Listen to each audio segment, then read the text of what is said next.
Every reasonable effort has been made to ensure that the content in this video is safe. But as I cannot be in the room with you, the responsibility for participating in any exercise or individual activity rests with you.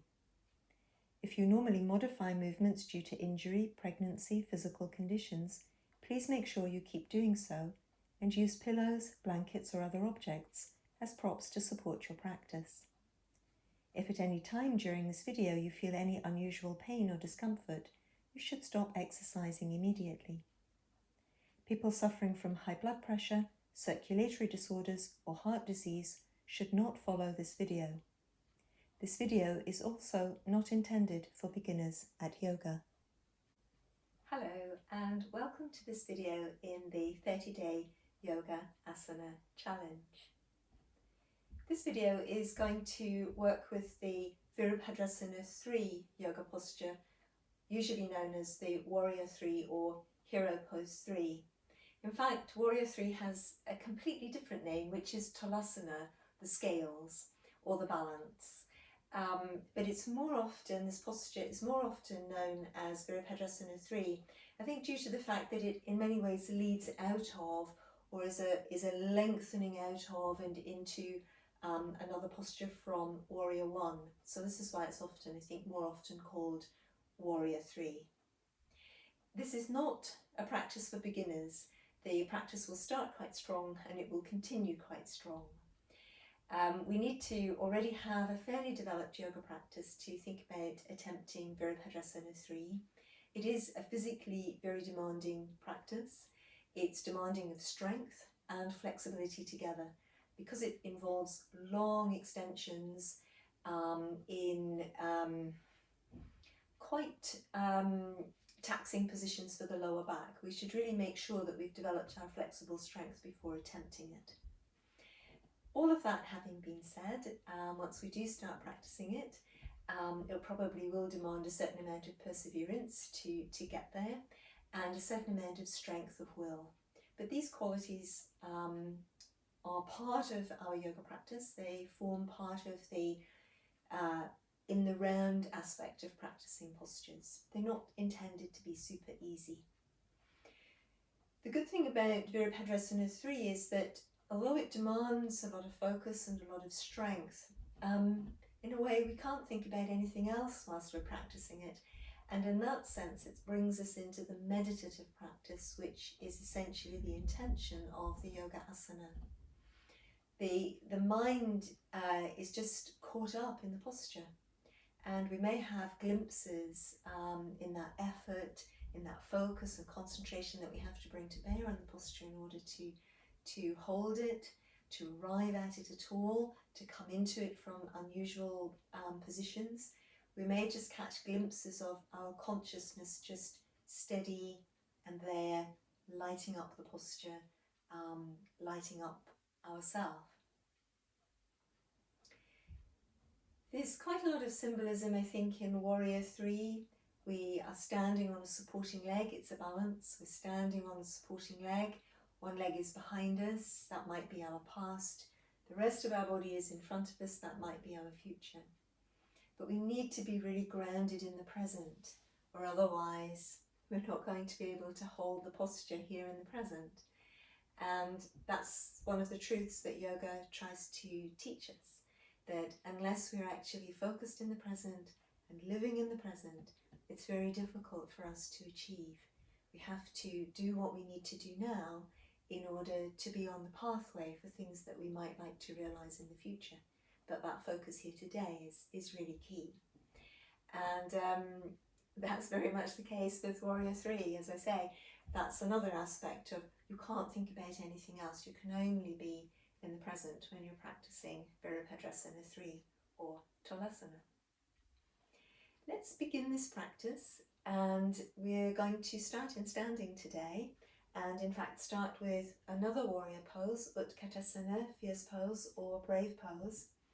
And let's bring ourselves more or less up to the front of the mat, the top of the mat.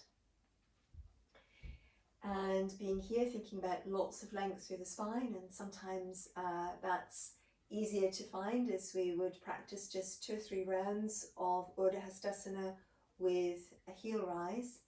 So the tailbone needs to move downwards and the spine needs to lift upwards from the tailbone, lengthening up over the front of the spine. And this upward movement is occurring on the inhalation, and then the downward movement on the exhalation. And in theory, if you're able to lift up and down with relative ease, it means that you're getting a good balance there between your core strength and your leg strength, that they're both operating the strength where ideally they should be operating it for you to keep your spine quite long. So last one of those, and as we're ready, we're going to keep the heels down this time, keep lengthening the spine. We breathe in, let the arms lift up, and then on the exhalation, letting your knees bend, keep that same lift and lengthening through the spine that we practiced in the Utkatasana. So as we're ready here, an inhalation to extend the arms up and forward, exhalation here, and once again an inhalation to lift tall, and an exhalation to release the arms down. So inhalation, Yoga Asana. Exhalation, Utkatasana, keeping the spine really long and tall. Breathing in to reach up and out, let your shoulder blades draw down the back. Breathing in here, breathing out here. Breathing in again to grow tall, and an exhalation. Inhaling, exhaling, inhaling, exhaling, inhaling and exhaling. And the last time, breathing in, breathing out, breathing in. And this time we're going to change the practice. Instead of flowing back up, we're going to breathe in again here, and with an exhalation, keeping our spine really lengthening, keeping the weight as even as we can between the heels and the balls of the feet. We're going to flow forwards and downwards, Uttanasana. Here in the Uttanasana, let's breathe in to lengthen from the tailbone forwards towards the crown of the head and lifting up through the backs of the legs from the heels to the sitting bones. Breathing in to allow the knees to bend, to let your spine really lengthen. And then once again with the exhalation, lifting up between the heels and the sitting bones.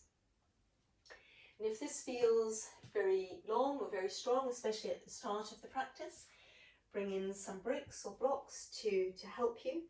And again, breathing in to let your spine lengthen, let your knees bend, and let your spine open up along the line of the inside of your thigh bones, keeping the weight even between the heels and the balls of the feet, and then lifting upwards through the backs of your legs. So a last round of the breath here in Uttanasana. So abdominal muscles need to stay strong, and ideally we're going to let the knees bend if we need to, but engaging the hands with the mat, so letting go of your bricks or blocks. And from here, spine stays as long as possible. We're going to breathe in and step the left leg back. So the right leg stays forward, still keep the weight between the heel and the ball of the foot.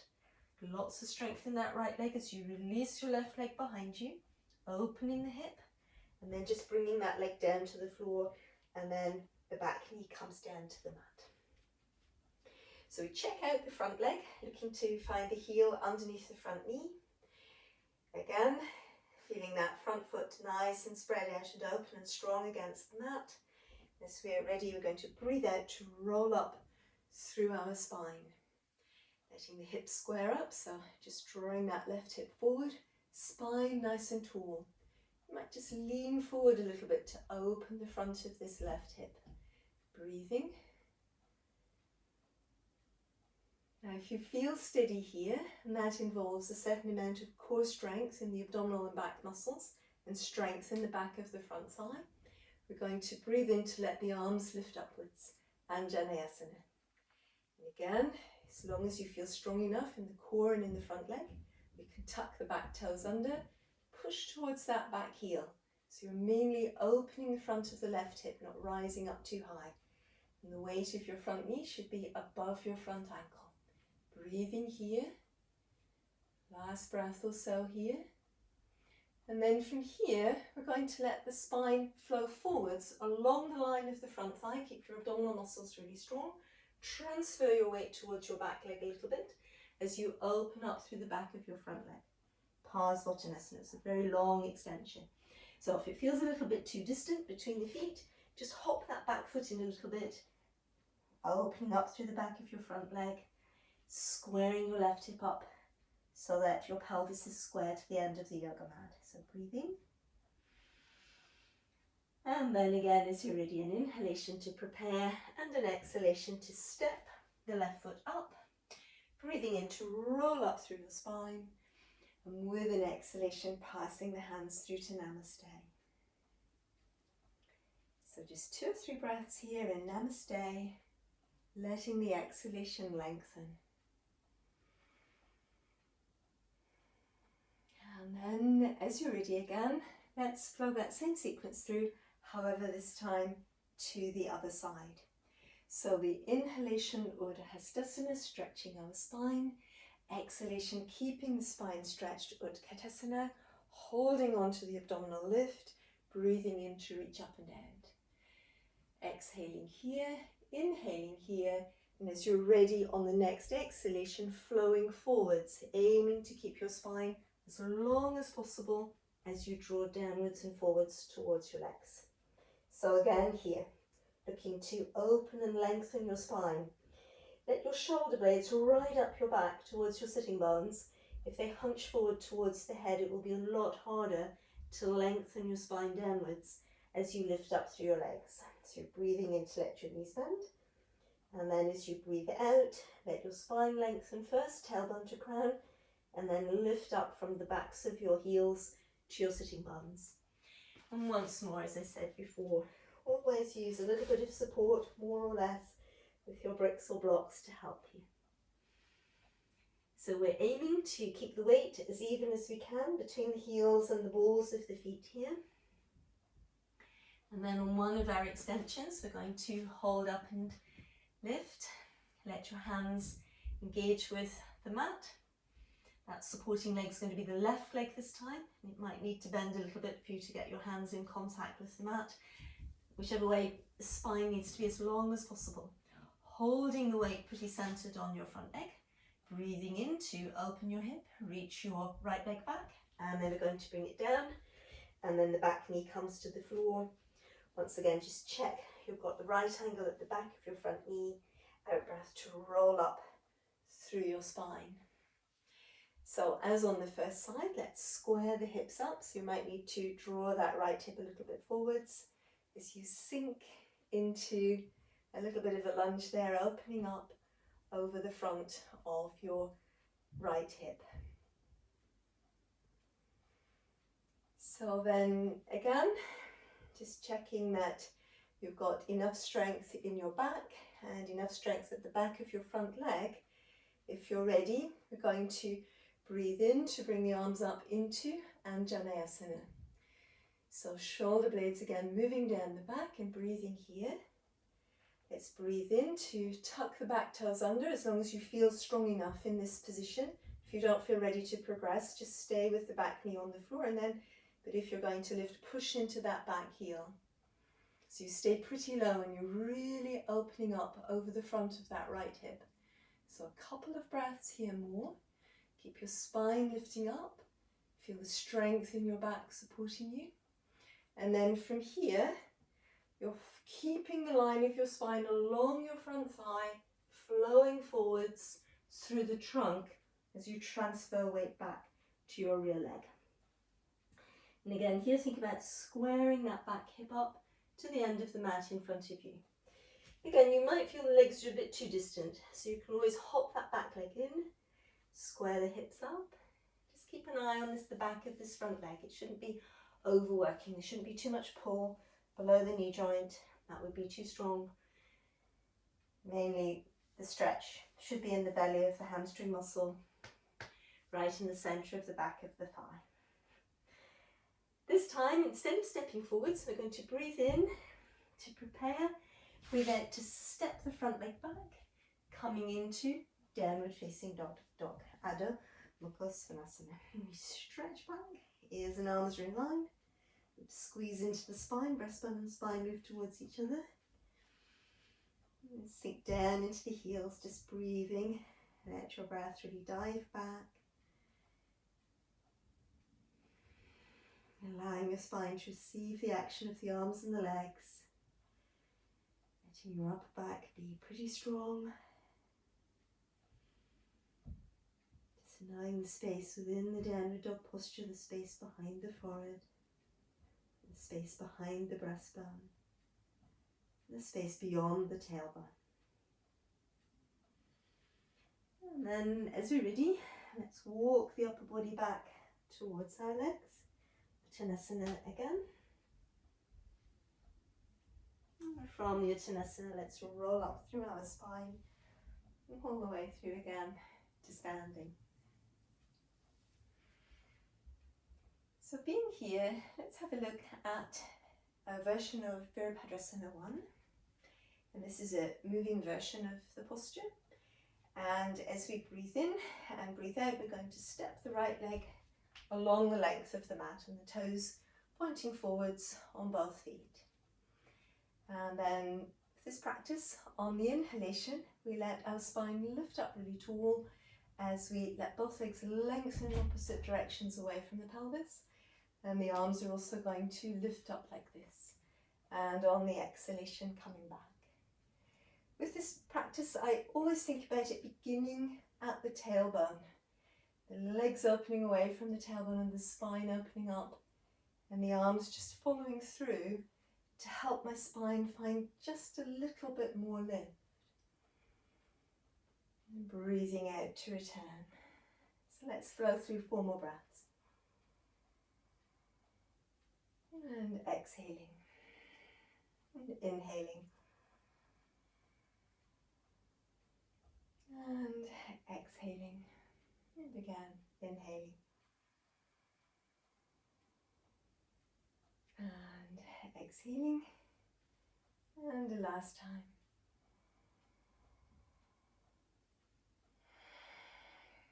Good.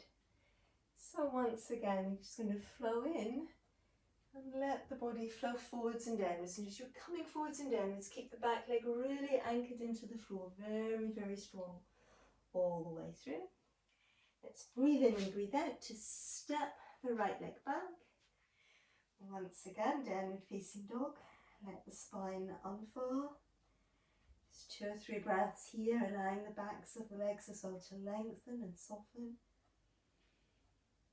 And then once more, we're going to walk the upper body back and towards the legs, coming through. And then rolling back up through our spines.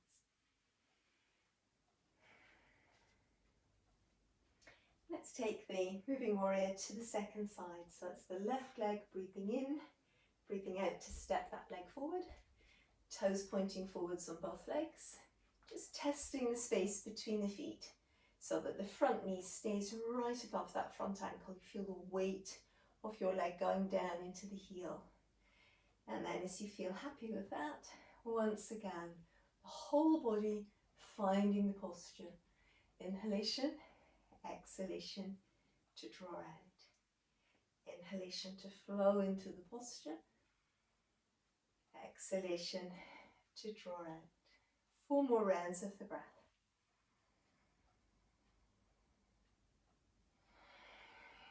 Seeing if you can really feel your spine freeing and lengthening right from the tailbone to the ground. And at the same time, seeing if you can really feel the energy of the breath, the lightness of the energy of the breath here. Your back muscles working.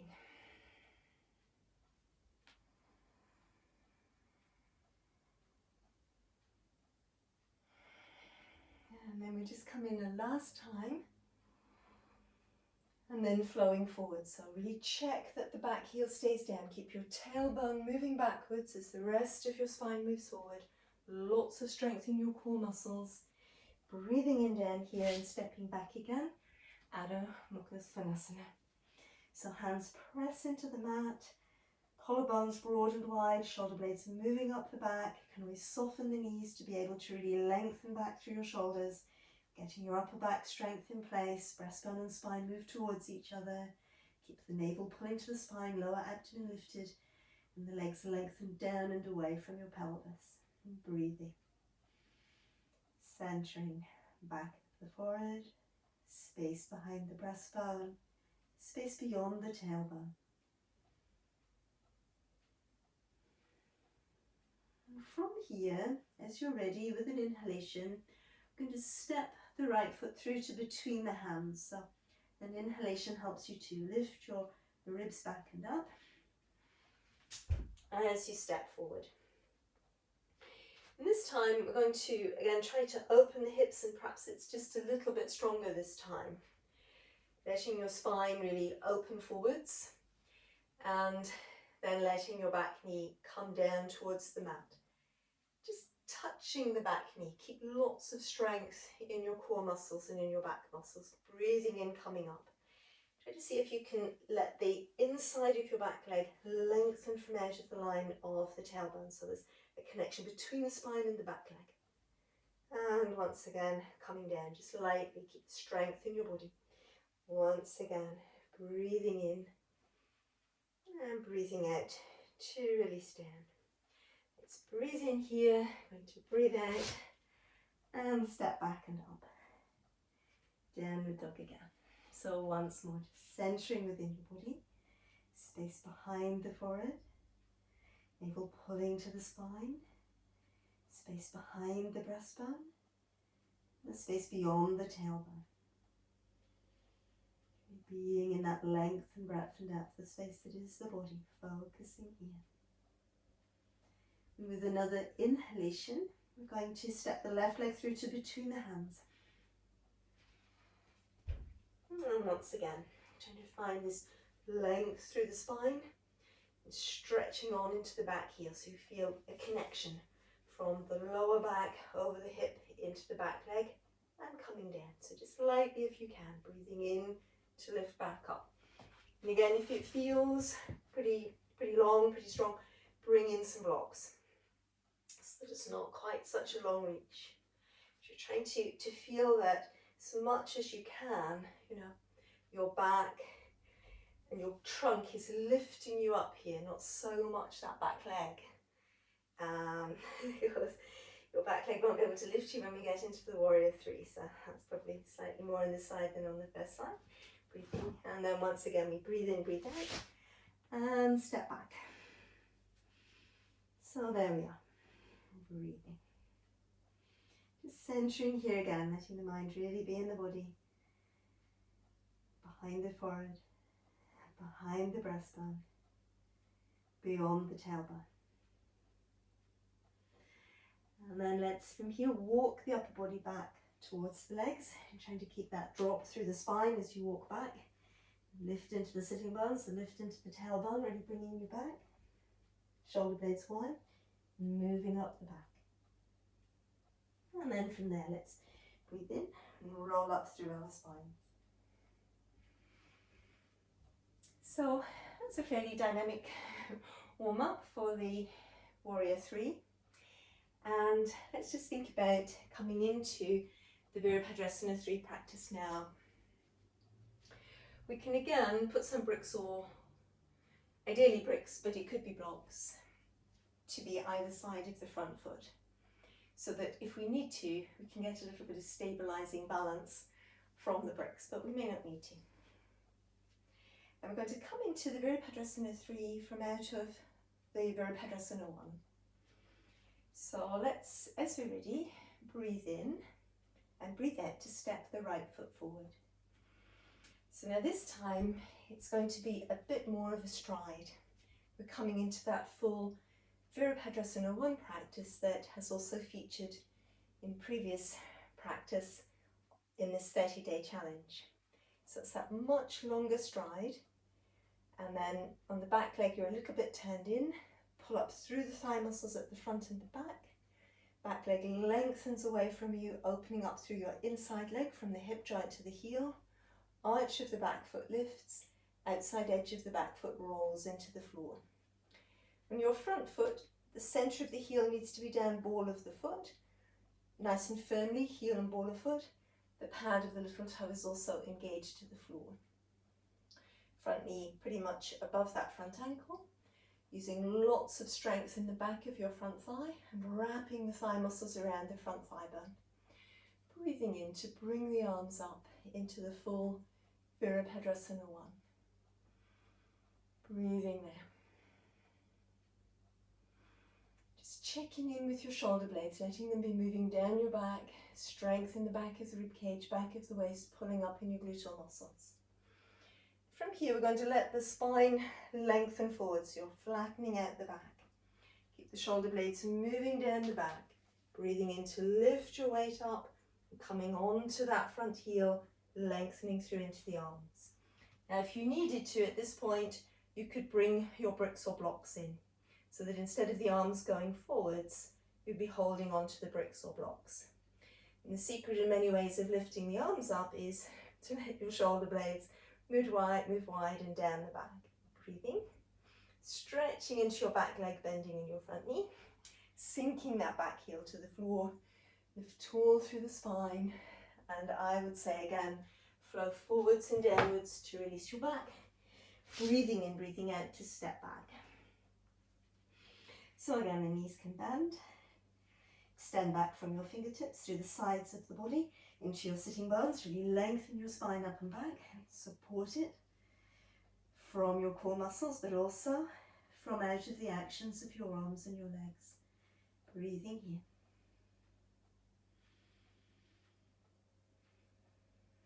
And then again, as you're ready, walking the upper body back towards your legs. A moment here. And again, rolling up through the spine. Good. So apart from strength and willpower, we also need quite a lot of space for Virabhadrasana 3. Actually, for quite a lot of yoga postures, we need space.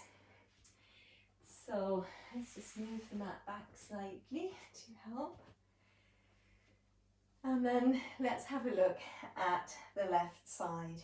So once again, it might be a good idea just to have the bricks in case you need them. Coming into our full Virabhadrasana 1 posture on the left side. So tall, spine free again, just checking in with that. It does really help. And then we're going to breathe in, breathe out, and step the left foot forward. So once again, we need quite a good distance between that front heel and the back heel. Lots of strength through the legs, pulling up through the thighs at the front and the back, wrapping the thigh muscles around, this way on the front leg, front foot down firmly, heel, ball of foot, pad of little toe anchored, back foot inside heel, ball of foot down, arch lifted, outside edge of the back foot, rolling into the floor, and then here the muscles wrap around, turning the leg in. Letting your back muscles be strong, upper back muscles strong, shoulder blades releasing down the back, coming into your full Virabhadrasana 1. So you need quite a lot of back strength working here, squaring the hips up as much as you're able to, keeping the navel pulling to the spine. Then from here, we let the upper body form the warrior lunge position. Long line, back heel, ankle, hip, shoulders, wrists. From here, we need to use our core strength quite a lot to lift the front hip bone over that front heel. So you need to keep your knee bent, keep pulling up through the front of your thigh, lifting your kneecap, and get your hip and sitting bone over your heel. Strength you need in the upper back, shoulder blades wide, moving down the back, gluteal muscles working, reaching forward, reaching back. So again, if it is very tough, from here, then just come into the blocks, but avoid the tendency to round in your back. You need to keep your back long. Use your gluteal muscles to lift your back leg up. You have to have the courage to bring your working hip above your working heel. And you need space. Breathing, stretch into your back leg, bring it back down, lift through your spine for a moment, and then once again, flow forwards and downwards, breathing in, breathing out to step back. Breathing there. Just relaxing in the downward facing dog. So feels easy after the Virabhadrasana III posture. Breathing. And as you're ready, let's allow the knees to relax into the mat and send the hips back and towards the heels. Just letting go there and softening.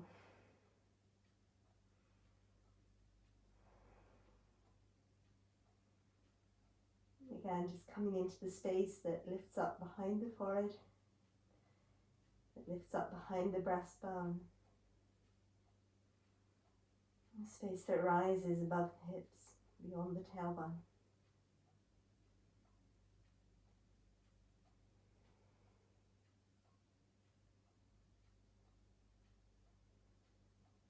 And then as you're ready, with an inhalation, let's roll up through the spine, restacking the spine towards seated. We'll spend a few moments just to simply breathe, to sit quietly and to breathe.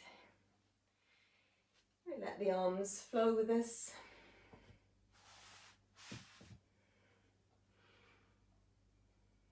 Letting the arms flow up on an inhalation. And then on an exhalation, passing the hands down and through to the heart center. Breathing in and breathing out here. And then again, breathing in. And breathing out to release the arms back down. And breathing in to let the arms flow up. Breathing out to bring the hands down to the heart center. Breathing in and breathing out here. Breathing in again.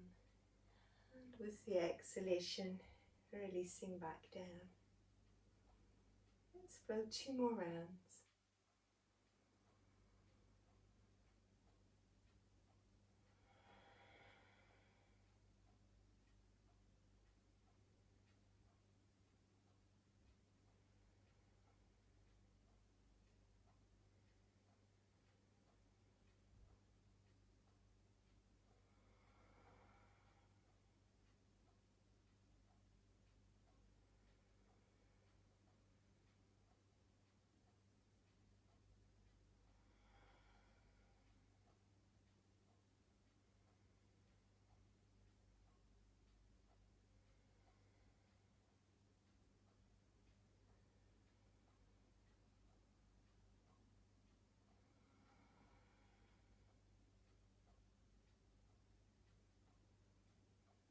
Just breathing quietly for a few moments,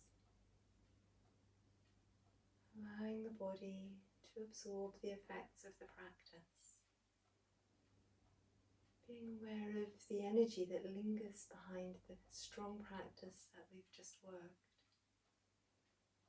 being aware of any heat or tingling that there may be in the body, and where that heat and where that tingling is. Connecting with any sense of life opening up through the body that there may be at present.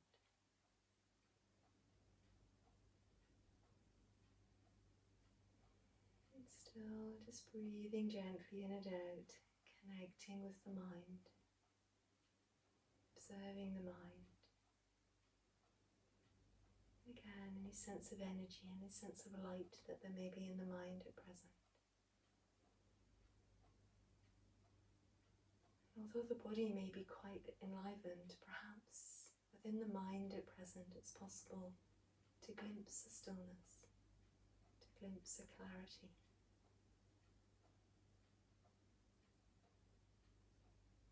Just 2 or 3 breaths longer, staying with the breath, just observing the body, observing the mind.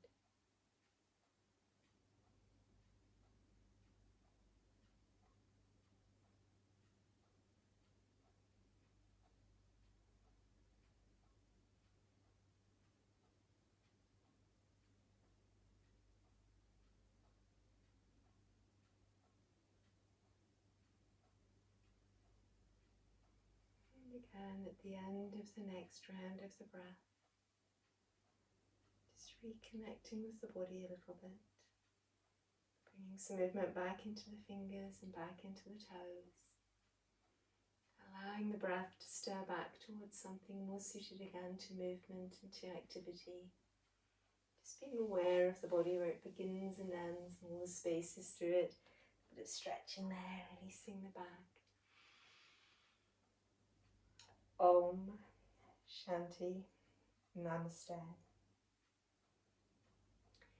Thank you for watching this video. I hope that you've enjoyed this practice and that you return to Virabhadrasana III many times in the future. See you next time.